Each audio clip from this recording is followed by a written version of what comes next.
Hello friends, welcome to our channel only excellence. So आज हम पढ़ेंगे अपना परसेंटेज का ही है, बट जो हमने अभी तक नहीं पढ़ा है वो है न्यू कॉन्सेप्ट है एकदम, और आपके एग्जाम्स में जो क्वेश्चंस पूछे जाते हैं उनसे रिलेटेड है। सो पॉपुलेशन ग्रोथ पढ़ेंगे, कमोडिटी प्राइसिंग पढ़ेंगे एंड एक्सपेंडिचर पढ़ेंगे, और जो पिछला पढ़ चुके हैं उनका इनसे क्या रिलेशन है हम ये भी देखेंगे, और आगे भी काफ़ी कुछ पढ़ेंगे। ठीक है, बोर्ड पे सारी चीज़ें मैंने नहीं लिखी हुई हैं। So let's start.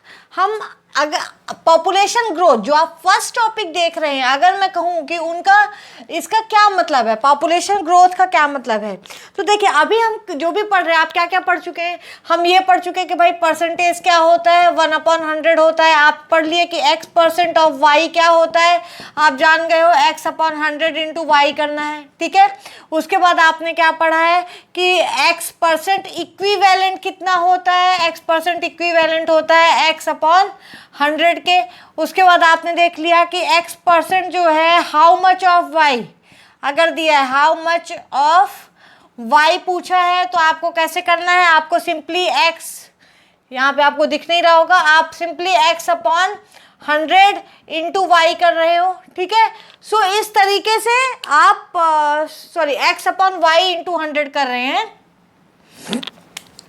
x/y किया इंटू 100 कर दिया आपने। ठीक है, एक और चीज हमने जो पढ़ ली है, जो आप लोगों ने जाना है भाई, मैंने आपको बताया कि जब परसेंटेज मान लीजिए लॉस पे लॉस हो रहा है या ग्रोथ पे ग्रोथ हो रही है, एडिशन पे एडिशन हो रहा है। जैसे हमने क्या पढ़ा था कि अगर मुझे कोई इनिशियल अमाउंट या इनकम या कुछ भी दिया, इनिशियल मान लीजिए कोई क्वांटिटी दी है, इनिशियल क्वांटिटी दी है, ये हमने इनकम को लेके किया था कि भाई इनिशियल इनकम दी हुई है, उस पर अगर मुझे लॉस हुआ, यहाँ तक हमने पढ़ा था, अगर मुझे लॉस हुआ, मान लीजिए सम A% का मुझे लॉस हुआ है, अगेन जो यहाँ पे रिमाइंडर बचता है, ये जो रिमाइंडर आएगा आपका, अगर इस पे अगेन मुझे B% का लॉस होता है, ठीक है, तो मैंने आपको बताया था कि जब कोई क्वांटिटी दी हुई है उसमें अगर लॉस हुआ आपको 1% का, या कोई कुछ भी इतने % की घटत हुई, अब अगर वो इनकम है तो लॉस में आ जाएगा।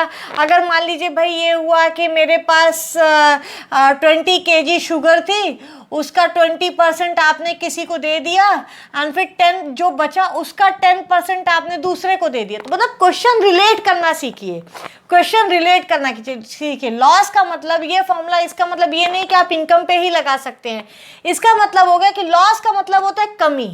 किसी कोई भी इनिशियल क्वांटिटी हो, इनिशियल इनकम हो, कुछ भी दिया हो, अगर उसमें कुछ A% की कमी आ रही है, जो रिमाइंडर बचा है उसमें अगेन कुछ B% की कमी आ रही है, तो ये वाला फॉर्मूला परफेक्ट होगा। ठीक है, इसको आप लगा सकते हैं। अगेन मान लीजिए जो रिमाइंडर बचता है उसमें अगेन C% की कमी आ जाती है, तो इसको आपने कैसे देखा था, हमने कैसे किया था कि अगर लास्ट में आपके पास कहता है कि A बचा, जैसे 20 kg शुगर है, 20% आपने किसी को दे दिया, देन जितना बचा उसका 10% किसी दूसरे आदमी को दे दिया, फिर जितना बचा उसका 15% किसी तीसरे आदमी को दे दिया, और लास्ट में आपके पास 5 kg शुगर बचती है। ठीक है, तो आपको लास्ट का अमाउंट दे दिया गया है, फर्स्ट का अमाउंट आपको ये नहीं पता है। ठीक है, ये आपको निकालने को, या तो ये निकालने को बोल देगा अगर ये दिया है तो, या ये नहीं दिया है तो ये निकालने को बोल देगा। ठीक है, ये इसको ऐसे ले लीजिए कि x kg शुगर दी हुई है आपको ऐसा घुमा के आया, बाद में बोलता है कि 5 kg आपके पास बचता है, तो बोलता है कि शुगर कितनी थी मेरे पास। ठीक है, इनिशियल शुगर की कितनी क्वांटिटी थी मेरे पास, तो इसको मैंने आपको बताया है आप कैसे कर सकते हैं। आपको कोई इसमें कुछ भी ज़्यादा वो नहीं लगाना है, मैंने आपको बता दिया है। आज एक बार हम अभी देख लेते हैं कैसे करना है। आपको जो आपकी इनिशियल क्वांटिटी होती है या इनिशियल जो अमाउंट होता है, ये आगे हम पॉपुलेशन ग्रोथ में इससे रिलेट करके ही पढ़ेंगे, इसलिए आप इसको ध्यान से देखिए। जो इनिशियल अमाउंट या इनिशियल क्वांटिटी या कुछ भी ले लीजिए, ठीक है, कुछ भी ले लीजिए, इनिशियल जो होता है यानी I = होता है, मैंने आपको क्या बताया था, जो सारे जितने भी आपके घट रहे हैं उन सब के बाद आपके पास क्या बच रहा है, A kg बची थी शुगर, तो आज जो फाइनल अमाउंट, फाइनल क्वांटिटी आपके पास बच रहा है वो इंटू जितनी बार घटत हो रही है उतनी बार 100 का आपको मल्टीप्लाई करना है, और नीचे क्या करना है, जितनी जितनी घटत हो रही है 100 में आपको माइनस करके उतनी बार नीचे डिनोमिनेटर में लिखना है। इस तरीके से आप कर सकते हैं। अगर D% किसी चौथे को भी दिया होता तो आप यहाँ 100 माइनस D कर देते, ऊपर 100 कर देते। तो ये फॉर्मूला आपको ध्यान रखना है। यहाँ तक हम कल पढ़ चुके थे। अब देखिए, मैंने आपको बताया ये हमारा इनिशियल क्वांटिटी है। अगर आपको इनिशियल दिया है x kg, इस x की वैल्यू निकालनी है, लास्ट में आपके पास 5 दिया था यानी 1 ही दिया, तब तो आप ऐसे कर लोगे। लेकिन अगर आपको इनिशियल दे दिया कि 20 kg मेरे पास है, मैंने 10% किसी एक को दिया, 20% जो बचा उसका 20% किसी दूसरे को दिया, और जो बचा उसका 15% किसी तीसरे को दिया, तो बोलता है मेरे पास फाइनल कितना बचा। तो अब आपको यहाँ पे फाइनल ये है, तो कंफ्यूज मत होइएगा, इनिशियल फाइनल ये ध्यान रखिएगा। फॉर्मूला यही रखना है, इनिशियल निकालना है तो यहाँ पे सिंपली आप ये सारी वैल्यूज पुटअप कर देंगे। और अगर मान लीजिए आपको फाइनल निकालना है तो ए की वैल्यू कितनी आ जाएगी, ये वाला हिस्सा आपका यहाँ पे न्यूमरेटर में चला जाएगा, यानी इनिशियल इनटू ये वाला जितनी बार घटत हो रही है 100 में माइनस करके आप उसको मल्टीप्लाई कर दीजिए। ठीक है, ये देखिए 100 माइनस C कर दिया मैंने, और नीचे ये जितने बार आपने घटाया है 100 में उतनी बार आप 100 को मल्टीप्लाई कर दीजिए। बिल्कुल कंफ्यूज नहीं होना, ठीक है। ये आपको फाइनल आ जाएगा, यानी रिमेनिंग लास्ट में कितना बच रहा है वो अमाउंट आ जाएगा। सो ये सब लोग देख लिया, आप लोग वीडियो पॉज करके ये फॉर्मूला नोट कर लीजिए। इसी को बस आपको ध्यान में रखना है। अब इससे आप कितनी तरह के क्वेश्चंस कर सकते हैं ये देखिए। उसके बाद हम कमोडिटी प्राइसिंग इंक्रीज, आपके एग्जाम में कभी कभी क्वेश्चन आता है कि जैसे किसी कोई कमोडिटी है, कोई सामान है या कुछ भी ले लीजिए, उसका प्राइस इतने % बढ़ गया है, ठीक है, तो हम उसकी खपत जो है, जो खपत है या जो आपका जो कंजम्पशन है वो कितने % से घटा दिया जाए कि आपका एक्सपेंडिचर पे फर्क ना पड़े। ठीक है, तो ये सारे क्वेश्चंस भी करेंगे, या मैन पावर और वर्किंग आवर्स से रिलेटेड भी क्वेश्चंस करेंगे कि अगर मैन पावर में इतनी घटत हो गई है या इतने % बढ़ोतरी हुई है तो वर्किंग आवर्स कितने % से कम कर दिए जाए। अगर मान लीजिए मैन पावर घट गया है तो वर्किंग आवर्स कितने % बढ़ा दिए जाए कि आपका प्रोडक्शन में कोई फर्क ना पड़े। तो ये सारे क्वेश्चंस भी करेंगे, बहुत इंपॉर्टेंट क्वेश्चंस हैं, आपके एग्जाम में आते हैं, तो कंसेप्ट ध्यान से समझिएगा। चलिए, तो हमने ये देख लिया इनिशियल, ये हमने तब देखा है जब हमने क्या बोला कि भाई हम मेरे पास आई कोई अमाउंट था, उसमें मैंने ए को दिया 10% दिया, ठीक है, यानी लेस किया, मैंने एल लिख रही हूँ यानी लेस किया, ठीक है, ए लिखूंगी यानी ऐड किया। अच्छा ए नहीं, ए तो मैंने यहाँ पे ए नहीं, मान लीजिए मैंने एक्स को दिया, ठीक है, 10% मैंने एक्स को दिया, उस पर मैंने फिर मुझे किसी ने, मान लीजिए इस x ने 10% तो लिया लेकिन मुझे उस पर 20% दे दिया, ठीक है, 20% मुझे और चीज़ें मिल गई, ऐड हो गया, ठीक है, फिर मेरे पास y अमाउंट आ गया, ठीक है। अब इस y ने क्या किया, इसमें फिर से 10% y ने ले लिया, 10% अगेन ले लिया, ठीक है, तो बोलता है कि फाइनली मेरे पास a बचता है। तो मेरे पास पहले कितना था। अब यहाँ पे देखिए, अभी जो हमने देखा है, हमने हर जगह ये देखिए कम हो रहा है, ठीक है, हर जगह आपका रिमेनिंग पे उतने % फिर जा रहा है। लेकिन अभी यहाँ पे कैसा कंसेप्ट है, यहाँ पे जो आपके पास इनिशियल अमाउंट था उस पर 10% घट गया, देन 20% फिर ऐड हो गया, एंड देन 10% फिर घट गया। तो जब ऐसा हो कि घट रहा है बढ़ रहा है तो बिल्कुल कंफ्यूज नहीं होना है, अपना सेम फॉर्मूला लगाइए, I = A इंटू क्या बोला था मैंने, जितनी बार घटत हो रही है या जितनी बार ये मानिए % घटत या बढ़त हो रही है उतनी बार 100। एक बार यहाँ पे लॉस हुआ, फिर ऐड हुआ, फिर लॉस हुआ, तो 3 बार हुआ, तो 3 बार आप 100 को यहाँ पे मल्टीप्लाई कर देंगे और नीचे क्या करेंगे, अब जहां लॉस हो रहा है वहां 100 में घटाइए, ठीक है, जहां ऐड हो रहा है वहां 100 में प्लस कर दीजिए। बस इतना करना है आपको, फॉर्मूला सेम रहेगा, बस ये देखिए कि जहां रिमेनिंग में घट रहा है वहां पे आपने माइनस किया, पुराने वाले फॉर्मूले में हर जगह माइनस था, और यहाँ पे क्या हो गया है, यहाँ पे आपको हर जगह आपका घट रहा है। यहाँ पे ए को ए था और फिर यहाँ पे आपका बी जो मैंने यहाँ पे बी लिखा है, सॉरी ये आपका एडिशन को हमने ए से दिखाया था तो यहाँ पे ए ही दिखा रहने दीजिए। ये मान लिया मैंने A%, ये मान लिया मैंने B%, ये मान लिया मैंने स्मॉल सी परसेंट। तो अब देखिए ए परसेंट लॉस हो रहा है तो मैंने घटा दिया है, बी परसेंट इसके पास जितना आया उसमें फिर बढ़ गया है तो मैंने यहाँ पे प्लस कर दिया है, और सी परसेंट यहाँ पे 20 ना करके बी से ही जनरलाइज फॉर्मूला ही लीजिए, ठीक है, बी कर देते हैं।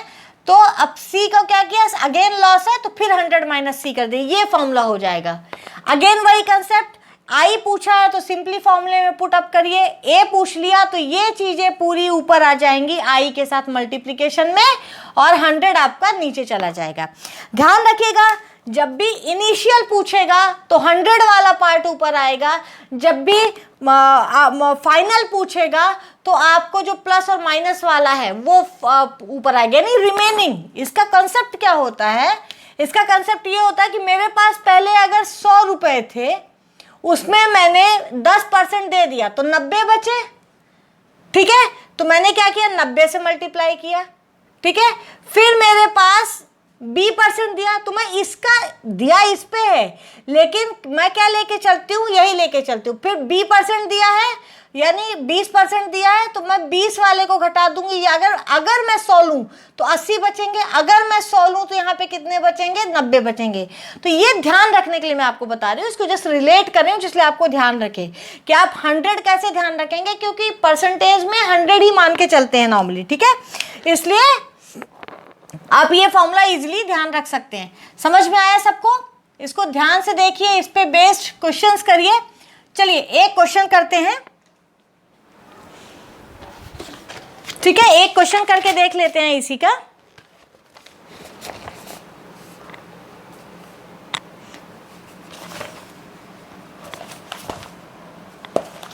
कह रहा है after deducting 10% from a certain some, last day हमने क्वेश्चन किया था बट उसको मैं थोड़ा सा मोल्ड करूंगी।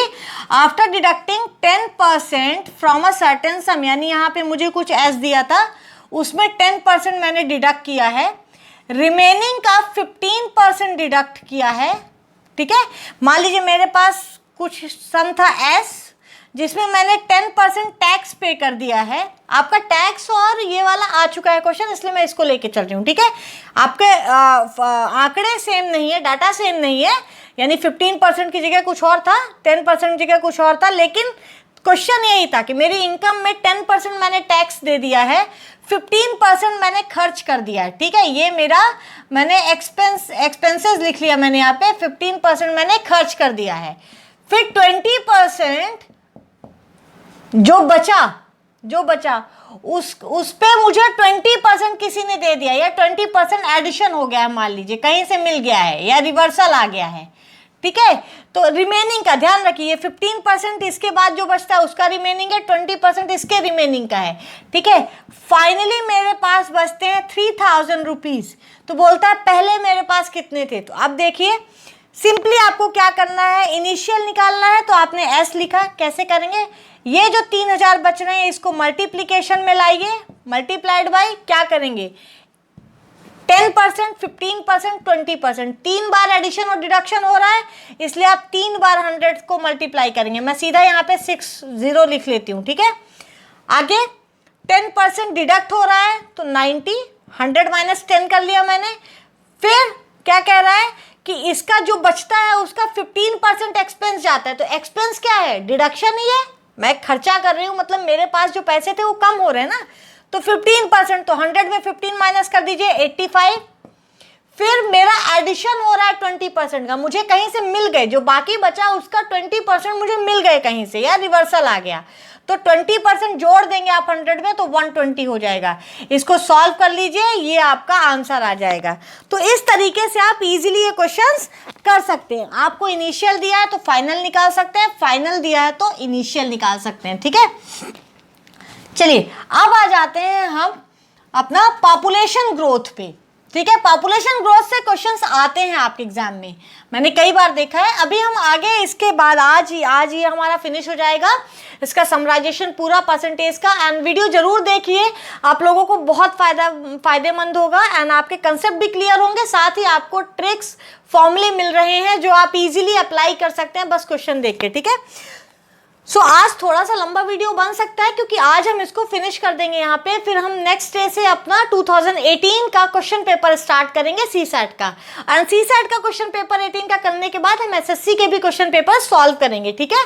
सो ध्यान से देखिए, इसके बाद अब हम क्या कहते हैं, मान लीजिए पॉपुलेशन ग्रोथ, हम क्या बोल रहे हैं, पॉपुलेशन ग्रोथ। अगर मैं पॉपुलेशन ग्रोथ की बात करूं, तो हम क्या कहते हैं कि भाई हम मान लीजिए आर पर, अगर मेरे पास कोई पॉपुलेशन है P1, ठीक है, किसी टाउन की पॉपुलेशन P1 दी हुई है, बोला कि उसमें R% की ग्रोथ होती है पर ईयर, R% की पर ईयर ग्रोथ होती है, और ये भी साथ में बोल दिया जाता है कि कोई डेथ कुछ भी नहीं होती है अगले n ईयर्स तक या 5 साल तक या कुछ भी।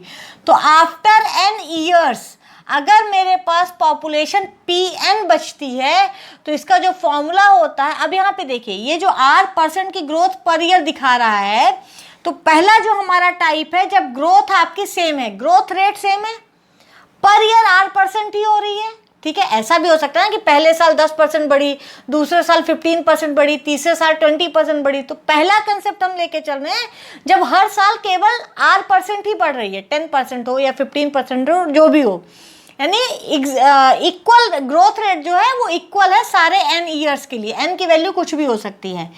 तो जो आपका ये जो पॉपुलेशन होती है आपकी आफ्टर n ईयर्स, जो आपकी पॉपुलेशन होती है वो होती है 1 plus R/100 is just like compound interest. क्या होता है, कंपाउंड का आप कैसे निकालते हैं, तो टू द पावर n, ये हो जाता है आपका, ठीक है। ऐसे ही आप कंपाउंड इंटरेस्ट में आप फाइनल सम कैसे निकालते हैं, यही निकालते हैं ना, तो ऐसे ही हो जाता है। इसका मतलब क्या होता है, इसकी वैल्यू क्या होती है, अंदर वाले को थोड़ा सा कॉम्प्लेक्स करिए, सॉल्व मत करिए, कॉम्प्लेक्स करिए, तो आपको क्या मिलता है, 100 प्लस R/100, ये 100 इधर जाएगा, 1 में मल्टीप्लाई होगा तो 100 हो जाएगा, प्लस R, और टोटल का अपॉन 100 हो जाएगा, और इसकी पावर कितनी लगाई है, n लगाई है। मैंने इसको क्यों कॉम्प्लेक्स किया, इसका फंडा सुनिए। ये मैंने आपको बताया, जब ग्रोथ रेट आपकी पर ईयर सेम हो, हर साल आपकी ग्रोथ केवल R% से ही बढ़ रही है, ठीक है, वेरी नहीं हो रही है। मैंने कहा भाई मेरी पॉपुलेशन, पहले मेरे एक टाउन की पॉपुलेशन 3000 थी और उसमें 10% पर ईयर पॉपुलेशन बढ़ रही है, तो 3 साल बाद मुझे पॉपुलेशन बताइए। तो आप सिंपली क्या करेंगे, 3 साल बाद पॉपुलेशन निकालने के लिए आपको सिंपली आप क्या करते हैं कि सॉरी P इंटू, तो क्या करते हैं, P की जगह 3000 आएगा, इंटू 1 प्लस R क्या है 10/100, तो 10/100 यानी 1/10 कर देंगे और पावर 3 कर देंगे, ये आपका आ जाएगा। P की जगह 3000 रख के इसको सॉल्व कर दीजिए, ठीक है। इस तरीके से आप इसको कर सकते हैं। देखिए इसको अब अगर मैं ये कहूँ कि भाई मुझे हर साल ग्रोथ रेट सेम नहीं है, ठीक है, ये तो तब हो गया जब हर साल आपकी ग्रोथ रेट सेम है। आप ये फॉर्मूला मैं लिखे रहने देती हूँ, अभी नीचे वाला 100 प्लस R वाला, इसको एज इट इज लिखा रहने देते हैं, तब आपको क्लियर डिफरेंस समझ में आएगा कि मैंने ऐसा क्यों किया, चीज़ों को कॉम्प्लेक्स क्यों बनाया, ठीक है।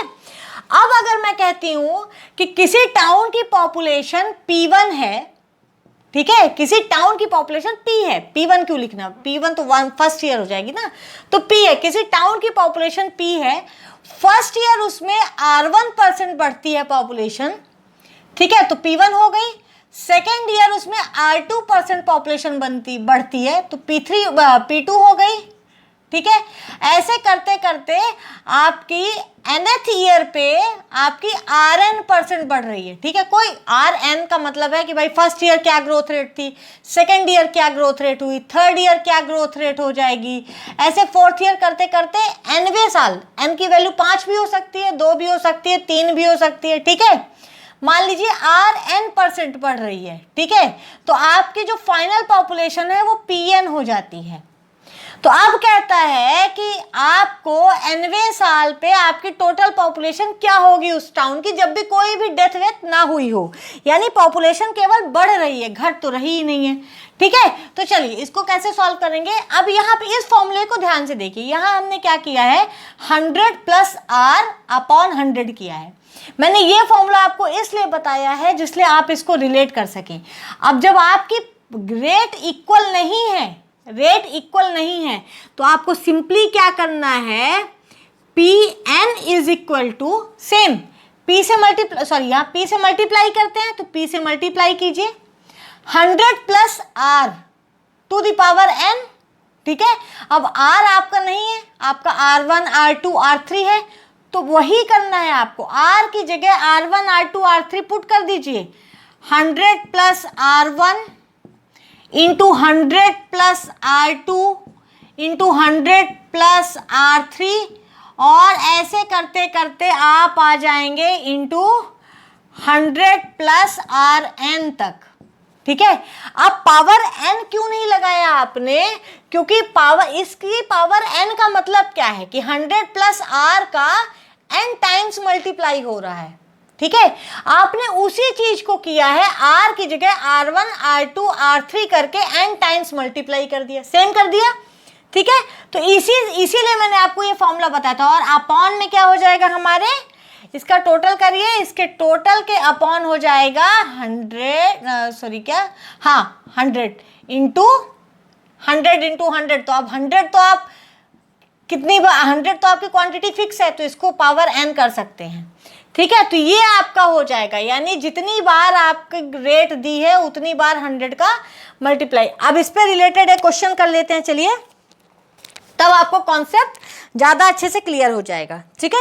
If population of a town increases by 10%, हाँ, अब मैं जो क्वेश्चन कराऊंगी उसमें मैं इंक्रीज और डिक्रीज दोनों का करा दूंगी, आपका कॉन्सेप्ट अच्छे से क्लियर हो जाएगा, हर चीज पे बताने की जरूरत नहीं पड़ेगी, ठीक है। इसमें भी मैं फिर से बोलती हूँ, जहां इंक्रीज हो रही है वहां आर को प्लस में रखिए, जहां डिक्रीज हो रही है वहां आर को माइनस में रखिए, दैट्स इट, और कुछ भी नहीं करना है आपको, ठीक है। चलिए एक क्वेश्चन करते हैं। If population of a town, मान लीजिए कोई पॉपुलेशन दी है टाउन की, इंक्रीजेस बाई 10%, मैंने आपका मार्क लगाया है, इसका मतलब इंक्रीज है, ठीक है। Increases by 10%, then decreases by 10% during second year, ठीक है। तो ये P1 बन गई, then decreases by 10% during second year, तो यहाँ पे P2 हो गया, ठीक है। फिर क्या कह रहा है, if 29,700 inhabitants are there, 29,700 inhabitants are there, मतलब अभी जो रहवासी है प्रेजेंट में बोल रहे, ठीक है, करंट में, अगर कह रहा है कि किसी टाउन की पॉपुलेशन पहले साल 10% बढ़ी और दूसरे साल रिमेनिंग का जो दूसरे साल 10% घट गई, अब पॉपुलेशन में आपको ये नहीं देगा कि रिमेनिंग का बढ़ी या नहीं, क्यों, क्योंकि पॉपुलेशन तो अगर मैं आज 2020 की बात करूं और मैं बोलूं कि पॉपुलेशन 2019 से 10% बढ़ गई है, तो इसका मतलब ये कि 19 में जो थी उससे ही 10% बढ़ेगी। हर साल ले रहे हो ना आप, तो अगर पिछले साल ले रहे हो तो पिछले साल में ऐसा फिर रिमेनिंग नहीं होगा। यहाँ पे सिंपली आपको दे देगा कि पॉपुलेशन पहले साल इतनी बढ़ी, दूसरे साल इतनी घटी, तीसरे साल अगेन बढ़ी, एंड फाइनल आपका 2 साल बाद कितने लोग हैं, 29,700 लोग हैं। तो बोलता है कि 2 साल पहले पॉपुलेशन कितनी थी, यहाँ देखिए आपको पॉपुलेशन इनिशियल निकालनी है, अब PN नहीं निकालना है, आपको क्या निकालना है, P निकालना है। कैसे करेंगे, हम कैसे करते हैं, PN इज इक्वल टू हमारा होता है P इंटू, अगर मैं इसको, मुझे ये निकालना रहता तो मुझे क्या होता, P into first population into, आप कैसे करते हैं, 100 प्लस R1, ये देखिए यहाँ पे पॉपुलेशन हमारी बढ़ रही है तो प्लस हो जाएगा, तो 100 प्लस 10 कर देंगे, 100 प्लस 10 यानी 110 इंटू, यहाँ पे 100 प्लस R2 होता है ना, लेकिन यहाँ पे घट रही है पॉपुलेशन, तो इसको आप -10 कर देंगे, तो 100 माइनस 10 करेंगे तो 90 आ जाएगा, ठीक है। अपॉन कितनी बार, एक बार बढ़ी एक बार घटी, 2 ही बार हुआ ना, और 2 साल के लिए ही चाहिए ना आपको, इसलिए 2 बार हुआ, तो 100 इंटू 100 कर देंगे या 100 की पावर 2 कर देंगे, ठीक है। अब देखिए आपको P निकालना है, तो P इज इक्वल टू हो जाएगा आपको PN कितना दिया है, प्रेजेंट की पॉपुलेशन होती है ना PN, फाइनल पॉपुलेशन होती है PN, तो कितना है 29,700, 29700। कैसे किया मैंने, मुझे ये P निकालना है, तो इस PN में मैं ये 200 मल्टीप्लाई होंगे और डिवाइड किससे हो जाएगा आपका 110 इंटू 90 से, 110 इंटू 90 से डिवाइड हो जाएगा, ठीक है। तो आपका कितना आ जाएगा, इसको पहले 11 से डिवाइड कर दीजिए, 11 से करेंगे तो आएगा 11 2 ज़ा 22, 7 77, 11 7 ज़ा एंड फिर 00 आ जाएगा, फिर 9 से डिवाइड कर देंगे तो ये आ जाएगा आपका 300। पॉपुलेशन आपकी कितनी आ गई, 300 इंटू 100 इंटू 100 किया, और ये दो जीरो यहाँ पे कट गए थे तो ये 2 जीरो काट दिया हमने, यानी आपकी जो पॉपुलेशन आ गई 2 साल पहले की वो 30,000 आ गई, ठीक है। समझे कैसे किया, यहाँ पे हमें PN दिया हुआ है, P निकालना है, ठीक है। और हमने फॉर्मूले, ये जो फॉर्मूला हमने पढ़ा था वो क्या था, ये वाला आप P मल्टीप्लाई करते हो तो बस फॉर्मूले में बन जाए, फिर तो आप PN दिया है तो P निकाल सकते हो, P दिया है तो PN निकाल सकते हो, ठीक है। दोनों ही दिए हैं, कोई आपका रेट पूछ लिया तो वो भी आप निकाल सकते हो फॉर्मूले में पुट अप करके। तो इस तरीके से ये क्वेश्चंस आप सॉल्व कर सकते हैं, ठीक है। तो जरा सा भी कंफ्यूज मत होइएगा, मैंने आपको इसमें आपने पॉपुलेशन में कितने टाइप के क्वेश्चन पढ़ लिए, 2 क्वेश्चन पढ़ लिए, 2 टाइप के, 3 टाइप के एक्चुअली। जब पॉपुलेशन रेट जो है ग्रोथ रेट या डिक्रीज रेट या ग्रोथ डिक्रीज जो भी है इक्वल हो, यानी R1 R2 R3 सबकी वैल्यू इक्वल हो, R हो, तब आप पढ़ चुके हैं। सेकेंड आप पढ़ चुके हैं कि जब आपकी फर्स्ट ईयर बढ़ रही हो, दूसरे साल भी बढ़ रही हो, मतलब बढ़ती जा रही हो, तब कितनी होगी पॉपुलेशन। और तीसरा जो कंसेप्ट पढ़ा है वो पहले साल बढ़ रही है, दूसरे घट रही है, तीसरे मतलब एक बार बढ़ती है फिर घटती है, फिर बढ़ती है, फिर बढ़ती है, फिर घटती है। तो ऐसा जहां बढ़ रही है वहां प्लस करना है, जहां घट रही है वहां माइनस करना है। सेम कंसेप्ट जो हमने इनकम एक्सपेंडिचर या क्वांटिटी वाला पढ़ा था, ठीक है। अब आइए, अब हम ये करते हैं, एक मैन पावर वाला कंसेप्ट पढ़ते हैं, वो बहुत इंपॉर्टेंट है। मान लीजिए अगला जो हमारा कॉन्सेप्ट है वो है मैन पावर और वर्किंग आवर्स का। मैंने बोला कि मैन पावर जो है, जो किसी कंपनी के मैन पावर जो है वो मान लीजिए A% डिक्रीज हो गया है, ठीक है। तो वर्किंग आवर्स कितने % बढ़ा दिए जाए, X%, मान लीजिए X मैंने क्यों लिखा है क्योंकि पता नहीं है, तो कितने % बढ़ा दिए जाए कि जो आपका प्रोडक्शन है, प्रोडक्शन इफेक्ट ना हो, ठीक है। मतलब अब मैन पावर घट गया तो वर्किंग आवर बढ़ाना पड़ेगा, अगर नहीं बढ़ाते तो प्रोडक्शन घट जाएगा, ठीक है। तो ऐसे क्वेश्चंस को करने के लिए सिंपली आप कंसेप्ट समझिए बस। हमने ले लिया कि 100 मैन पावर है और अभी जो है वो 100 वर्किंग आवर्स पे काम कर रहे हैं, ठीक है। तो प्रोडक्शन क्या होता है, 100 इंटू 100 हो जाएगा भाई, उनकी इफिशियंसी हो गई ना। 100 लोग हैं मेरे पास और 100 लोग जो हैं वो 100 घंटे, हर आदमी 100 घंटे काम करता है, तो 100 आदमी कितने घंटे काम करेगा, 100 इंटू 100 घंटे काम करेगा, ठीक है। अब टोटल इफिशियंसी, प्रोडक्शन मतलब क्या, आपकी इफिशियंसी फ्लक्चुएट ना हो तो प्रोडक्शन भी फ्लक्चुएट नहीं होगा। अब देखिए, अब कह रहा है कि ये 100 से घट के A% घट गया है, तो कितने बचे, 100 माइनस A, अभी मैं ये प्लस इक्वल साइन नहीं लगा रही हूँ, ठीक है।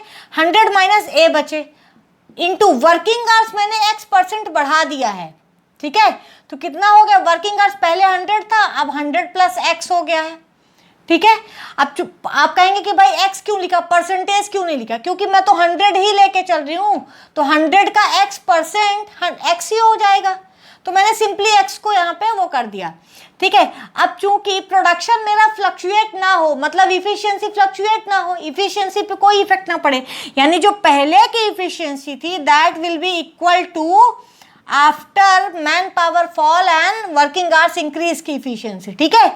अब आपको जो भी निकालना है आप निकाल सकते हैं। अगर मैन पावर फॉल पूछ लिया है कि भाई अगर वर्किंग आवर्स को इतने % बढ़ाना पड़ रहा है, मान लीजिए वर्किंग आवर्स को 10% बढ़ाना पड़ रहा है प्रोडक्शन को रिस्टोर करने के लिए, तो मैन पावर में कितने % की घटत हुई थी, तब आप क्या करोगे, सिंपली 10% यहाँ पे 10 रख दोगे, 110 कर दोगे, तो 100 minus A is equal to 100 into 100 upon ये वाला हिस्सा नीचे आ जाएगा क्योंकि आपको ये वाला आया है यहाँ पे, तो ये X 100 प्लस 10 यानी 110 कर दोगे, ठीक है। आप इसको सॉल्व कर लोगे और यहाँ से A की वैल्यू आप निकाल सकते हो कितनी आ जाएगी, ठीक है। A को इधर करिए, इस पूरे को इधर भेजिए, आपको निकल आएगा, ठीक है।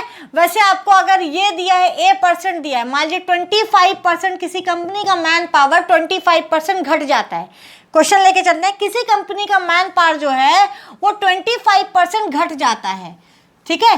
तो वर्किंग आवर्स कितने परसेंट बढ़ा दिए जाएं कि उसका प्रोडक्शन इफेक्ट ना हो। तो मान लिया वर्किंग आवर्स x% बढ़ा दिया जाता है, ठीक, बढ़ा दिया जाए तो प्रोडक्शन नहीं इफेक्ट होगा।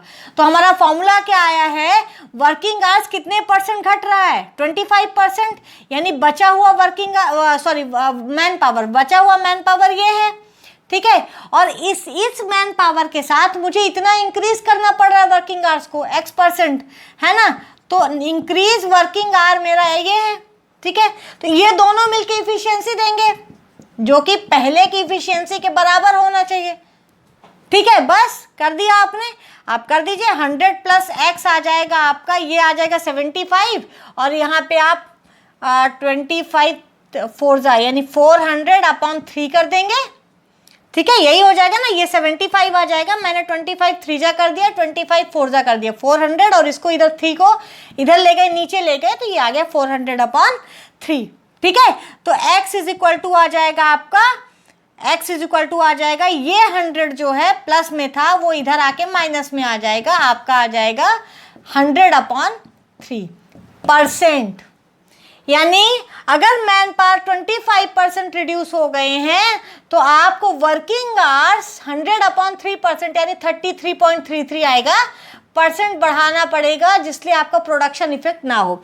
तो इस तरीके से आप क्वेश्चन कर सकते हो। अब अगर मैं कह दूं कि अगर मुझे A% मैना रिड्यूस हुए हैं A%, ठीक है, एंड मेरा वर्किंग आवर्स मुझे 33.33% बढ़ाना पड़ रहा है टू रिस्टोर द प्रोडक्शन, तब क्या होगा, इसका मतलब x की वैल्यू दी है, तो आप सिंपली इसको यहाँ पुट कीजिए, a की वैल्यू निकल आएगी आपको जो 25 आएगी, ठीक है। सो इस तरीके से आप ये क्वेश्चन कर सकते हैं, ठीक है। अब चलिए, ये हो गया मैन पावर और वर्किंग आवर्स का। अब करते हैं हम कमोडिटी प्राइसिंग का और एक्सपेंडिचर का, ठीक है। एक्सपेंडिचर और कमोडिटी प्राइसिंग का कैसे करते हैं, ये कहता है कि मान लीजिए किसी कमोडिटी की जो प्राइसिंग है, मान लीजिए किसी कमोडिटी की जो प्राइसिंग है वो A% बढ़ गई है, A% बढ़ गई है, तो मैं इसका कंजप्शन कितने परसेंट घटना चाहिए, किसी मान लीजिए किसी फैमिली को ही दे देगा कि किसी फैमिली को कितने परसेंट कंजप्शन घटाना चाहिए कि उनका एक्सपेंडिचर जो है वो ना करे, एक्सपेंडिचर बढ़े ना, ठीक है। क्योंकि अगर प्राइसिंग बढ़ गई है, अगर शक्कर के दाम ही आप मान लीजिए 40 रुपए थे, अभी 80 रुपए हो गए हैं शक्कर के दाम, और मैं 5 kg पहले भी यूज़ करती थी, 5 kg अभी भी पर मंथ अगर मैं यूज़ करूँगी तो पहले मेरा 40 के हिसाब से 200 रुपये होता था, लेकिन अभी 40 से 80 के हिसाब से मेरे 400 रुपये होंगे, यानी डबल हो गया ना। तो ये पूछ रहा है कि अगर दाम बढ़ गया है तो मैं 5 kg की जगह कितने परसेंट कम यूज करूं कि मेरा एक्सपेंस जो 200 रुपये था वो 200 ही आए, ठीक है, मतलब एक्सपेंस में आपके बढ़त ना हो। चलिए इसको क्वेश्चन से देख लेते हैं। तो इसका मतलब है कि इस आपको कैसे दिया है, इसमें आपको जो करना रहता है, इसमें सिंपली आपको वही फॉर्मूला लगाना है, वही फंडा लगाना है। क्वेश्चन के साथ में a और x की वैल्यू रख के देखते हैं, ठीक है।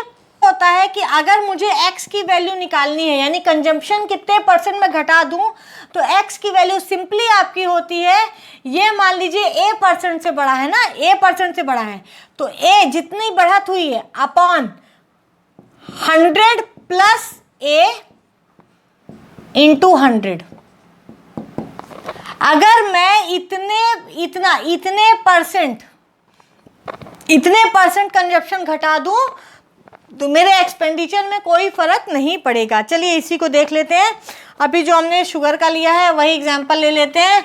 मान लीजिए किसी कमोडिटी की जो प्राइसिंग है वो 50% बढ़ गई है, 50% बढ़ गई है। तो आप कह रहे हैं कि एक्सपेंस कितने परसेंट घटा दिया जाए कि आपके एक्सपेंडिचर पे फर्क ना पड़े, या कंजप्शन कितने परसेंट घटा दिया जाए कि एक्सपेंसेस पे फर्क ना पड़े। तो आपको सिंपली क्या करना है, x इज इक्वल टू आ जाएगा, कितना बढ़ा है 50 बढ़ा है 50%, तो 50 अपॉन 100 प्लस 50 कितना हो जाएगा 150 इंटू 100 कर दीजिए, आपका आंसर आ जाएगा 5 10 जा 5 3 जा, ठीक है 33.33। सेम इतने परसेंट कंजप्शन घटा दीजिए, यानी कंजप्शन इतने परसेंट घटाने का मतलब क्या है, यानी वन थर्ड आप घटा दीजिए, 2/3 कर दीजिए कंजप्शन, तो आपका उस पर फर्क नहीं पड़ेगा, एक्सपेंसेस पे कोई फर्क नहीं पड़ेगा। अब यहाँ पे देखिए, अभी हमने देखा कि भाई आपका ये क्या है, कमोडिटी प्राइसिंग जब बढ़ रही है तो कंजप्शन कितना कम किया जाए। अब अगर मैं कह देती हूँ कमोडिटी प्राइसिंग घट गई है तो कंजप्शन कितना बढ़ा दिया जाए कि एक्सपेंस इक्वल रहे। दोनों ही हो सकता है, आपको कुछ नहीं करना है, सिंपली प्लस की जगह माइनस कर देना है, क्योंकि इस बार प्राइस जो है वो घट गया है, बढ़ नहीं रहा है। बढ़ रहा था तो हमने 100 प्लस ए किया था, लेकिन अब प्राइस जो है कमोडिटी की वो घट गई है तो हम 100 माइनस ए कर देंगे नीचे, बाकी सब कुछ सेम रहेगा। आपका परसेंटेज आ जाएगा कि आपको कितने परसेंट कंजप्शन इंक्रीज या डिक्रीज करना चाहिए। अगर यहाँ पे प्लस है यानी डिक्रीज करना चाहिए, क्योंकि जब आपका प्राइस बढ़ रही है तो कंजप्शन डिक्रीज करेंगे तब एक्सपेंस बराबर रहेगा ना। और अगर यहाँ माइनस है यानी आपकी प्राइस घट रही है तो आप कंजप्शन बढ़ा सकते हैं, ठीक है। तो आपका जो एक्सपेंस है वो सेम रहेगा। तो चलिए नेक्स्ट हमारा कंसेप्ट है, अगर एक वैल्यू, कोई भी वैल्यू आपको दी है, इफ ए इज, कोई भी एक वैल्यू दिया है, मान लीजिए x% मोर देन बी, तो b जो है b a से कितने परसेंट कम होगी। मतलब अगर एक वैल्यू दूसरी वैल्यू से x% बड़ी है तो दूसरी वैल्यू पहली वैल्यू से कितने परसेंट छोटी होगी, कम होगी। नॉर्मली सब क्या करते हैं, सिंपली 10% लिख के चले जाते हैं, ऐसा नहीं होता है, गलत होता है ये, ठीक है। इसका कैसे होगा, अगर a जो है b से x% ज़्यादा है तो b a से कितने परसेंट कम होगा। मान लीजिए y%, b is y% less than x, then simply y की वैल्यू जो होती है कितने परसेंट कम है, y की जो वैल्यू होती है x/100 प्लस x इंटू 100% होती है। बस आपको सिंपली अगर a b से x% ज़्यादा है तो b a से x/100 प्लस x इंटू 100% कम होगा, बस, ठीक है। वो सेम नहीं रहता है। अगर मैं कहूँ कि एक बैग में मान लीजिए शुगर 10% ज़्यादा है पहले वाले बैग से, तो दूसरे बैग में अगर पहले वाले बैग से 10% ज़्यादा शुगर है तो पहले वाले बैग में दूसरे वाले बैग से कितने परसेंट कम शुगर है। भाई एक ज़्यादा है तो दूसरी कम तो होगी ना।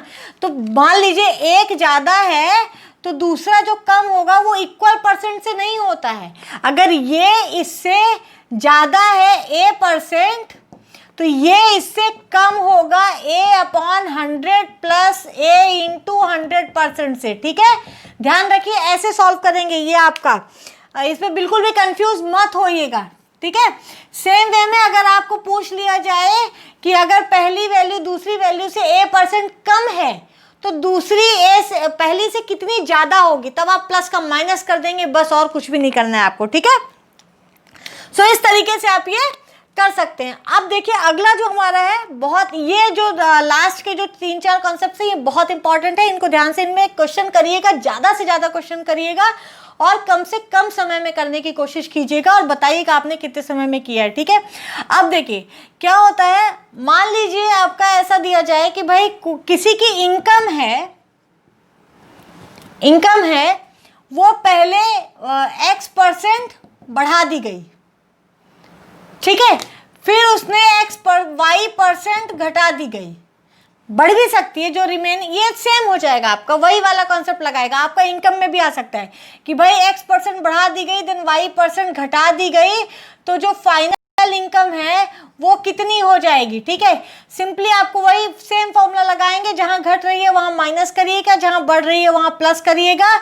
अगर आपकी पहली इनकम पूछी, इनिशियल पूछी है, तो आप फाइनल में मल्टीप्लाई करेंगे अपने फॉर्मूले का, ठीक है। अगर फाइनल पूछी है तो आप सिंपली उसी फॉर्मूले को बना के ये सॉल्व कर देंगे, ठीक है। सो इस तरीके से आप कर सकते हैं। नेक्स्ट हमारा, अगर कोई भी वैल्यू है वो पहले x% बढ़ा दी जाती, कोई भी वैल्यू, चाहे इनकम हो चाहे क्वांटिटी हो कुछ भी हो, एंड देन उसके बाद y% घटा दी जाती है, तो बोलते हैं कि टोटल इफेक्ट क्या है। जो आपकी मान लीजिए ए एक आपको वैल्यू दी है, उसमें ए में x% बढ़त हो गई एंड देन उसमें अगेन y% घटा दिया गया, तो बोलता है कि तब b आ गया, तो बोलता है कि टोटल इसमें इफेक्ट कितना है, इफेक्ट क्या हो जाएगा, मतलब टोटल इफेक्ट क्या होगा। तो if any value is first increased then decreased by some %, तो जो टोटल इफेक्ट होता है या तो घटेगा या बढ़ेगा, ठीक है, या घटेगी वैल्यू या बढ़ेगी, या तो बी कम होगा ए से, या ए से ए ज्यादा, या तो ए बड़ा होगा बी से या बी बड़ा होगा ए से, दो ही हो सकता है केस, ठीक है। तो टोटल जो इफेक्ट होता है पॉजिटिव होगा या निगेटिव, इस पे डिपेंड करता है कि कम होगा या ज़्यादा, ठीक है। अगर पॉजिटिव आया तो मतलब बी की वैल्यू ज़्यादा होगी, अगर निगेटिव आया तो मतलब बी की वैल्यू कम होती है, ठीक है। तो इसका मतलब यह है कि टोटल इफेक्ट जो होता है वो होता है आपका एक्स, जो बढ़ रहा है उसको पॉजिटिव रखिए, जो घट रहा है उसको निगेटिव करिए, minus x into y upon 100, x into y upon 100 होता है, ठीक है। ये 100 केवल x इंटू वाई में लगा है, ठीक है। टोटल इफेक्ट है x minus y minus x y upon 100% होता है। ये अगर पॉजिटिव आई है ये वैल्यू, इसका मतलब आपका x% इंक्रीज हुआ है, फिर जो y% डिक्रीज हुआ है, तो जो फाइनल बचा है वो ज़्यादा है a से। अगर ये निगेटिव आई है तो इसका मतलब है कि चीज़ घट गई है, क्वांटिटी जो थी वो घट गई है। तो ये होता है टोटल इफेक्ट, यानी a माइनस बी या b माइनस ए %, ठीक है। तो ये वैल्यू होती है। इसका मतलब है कि अगर मैं बोलूँ कि किसी की इनकम पहले 10% बढ़ा दी गई, देन 20% घटा दी गई, तो नेट इफेक्ट कितना है इनकम पे। तो अगर इनकम 10% बढ़ गई है और फिर 20% घट गई है, तो नेट जो इफेक्ट होगा वो 10 माइनस 20 माइनस 10 इंटू 20 यानी 200 अपॉन 100% हो जाएगा। देखिए 10 माइनस 20 कितना होता है, -10, और ये -2 यानी -12%। तो चूंकि ये माइनस में आया है, इसका मतलब है कि उसकी इनकम जो इनिशियल थी उससे घट गई है, यानी कम हो गई है, ठीक है। यानी जो उसकी फाइनल इनकम है वो पहले वाली से 12% घट गई है, ये इसका मतलब होता है। तो ऐसे आप ये क्वेश्चंस कर सकते हैं सारे, इस पे ज़्यादा से ज़्यादा क्वेश्चंस कीजिए। ये जो लास्ट के हमने कुछ बताए बहुत इंपॉर्टेंट कंसेप्ट है, आप खुद ही जब क्वेश्चन सॉल्व करेंगे आपको याद समझ में आएगा एंड पता चलेगा कि भाई हाँ एग्जाम्स में ऐसे क्वेश्चंस आते हैं, ट्रिकी क्वेश्चंस आते हैं, ऐसा जो आपका बढ़ा के घटाना, ये तो हमेशा ध्यान रखिए। जहां आपका बढ़ रहा है पॉजिटिव लीजिए, जहां घट रहा है वहां निगेटिव लीजिए, कंफ्यूज मत होइएगा जरा सा भी, ठीक है। और ज़्यादा से फॉर्मूले 100 मत याद कीजिए, 4 फॉर्मूले याद कीजिए, लेकिन उन चारों को रिलेट करके रखिए कि हाँ ठीक है, अगर बढ़ा तो मैं प्लस ले लूँगा, घटा तो माइनस ले लूँगा। इनकम का फ़ायदा फॉर्मूला, एक्सपेंडिचर का फॉर्मूला, इनकम और एक्सपेंस का जो फ़ायदा है, पॉपुलेशन से कैसे आप कनेक्ट कर सकते हैं, पॉपुलेशन का एक फॉर्मूला दूसरे से कैसे कनेक्ट कर सकते हैं। फॉर्मूले को हमेशा कनेक्ट करना सीखिए, ठीक है। हर फॉर्मूला याद नहीं किया जा सकता, बट आप समझ के उसको सॉल्व कर सकते हैं, ठीक है। So thanks for watching, do hit the like icon and अभी हम 2018 का सीसेट का क्वेश्चन पेपर सॉल्व करेंगे, कल से स्टार्ट करेंगे एंड उसके बाद फिर हम हमारा वो पेपर डेफिनेटली 4 पार्ट्स में बनेगा आपका, क्योंकि क्वांट के कुछ 20 से 22 क्वेश्चन रहते हैं एक दिन में, हम करीब 10 ही क्वेश्चन सॉल्व कर पाते हैं, तो इसका मतलब वो फिर रीजनिंग लेके 4 पार्ट्स में बनेगा। So please do wait and watch and अपने फ्रेंड्स के साथ शेयर कीजिए, वीडियो को लाइक कीजिए, सब्सक्राइब कीजिए हमारे चैनल को जिन्होंने अभी तक नहीं किया है। And thanks to all our viewers, जो इससे अगर आपको फ़ायदा हो रहा है तो इट्स अ रिक्वेस्ट, आप प्लीज़ अपने फ्रेंड्स के साथ ज़्यादा से ज़्यादा शेयर कीजिए। And thank you for watching, thank you.